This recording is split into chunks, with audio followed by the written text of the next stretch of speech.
we're sort of on day three of this crazy sort of like tit for tat between China and the US, right? Day one, $2.5 trillion sort of erased over, I would argue, sort of a misunderstanding or a misread of a bulletin coming out of Beijing, right? Day two was sort of Beijing's response to Trump's threat of 100% tariffs and not meeting President Xi, even though now he says they are going to meet, right? And that was sort of targeting a certain division of a South Korean chipmaking company.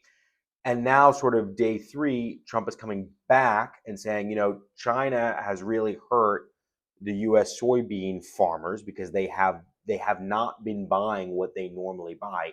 China is the number one purchaser of U.S. soybeans, believe it or not. The last purchase that they've done this year was back in May.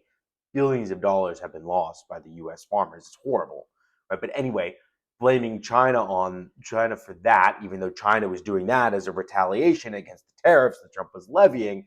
I mean, you see, this gets crazy. This gets crazy and escalates really quickly. I think the through line here is decoupling, whether it's rare earths, whether it's soy, whether it's used oil, but that this decoupling of major economies, or sort of the US trying to just be self reliant and not need anyone else to trade, is like trying to put toothpaste back in the bottle. I think a lot of this is bluster, whether it's the cooking oil, the new 100% tariffs.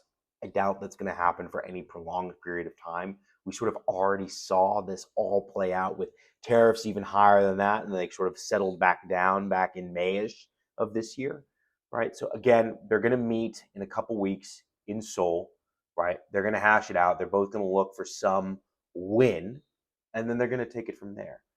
In the meantime, it's important to note that like this really does hurt real Americans, right? Our soybean farmers did nothing wrong. They made the investments, they grew the crop, they got ready to sell it, and they got tied up in this political tit for tat battle between these two superpowers, and they're really hurting. Whether it's all the other small businesses, right, that are hurting from massive tariff bills, right, or like, I mean, it's just countless, really. And so I would urge all of us, right, to like exercise with compassion and speak to our representatives about this sort of diplomacy in international relations by tweet is not working. It's not helping anyone. And if you have questions about your specific products, whether it's soybean, cooking oil, aluminum extrusions, whatever, right, feel free to reach out. As always, your margins will thank you.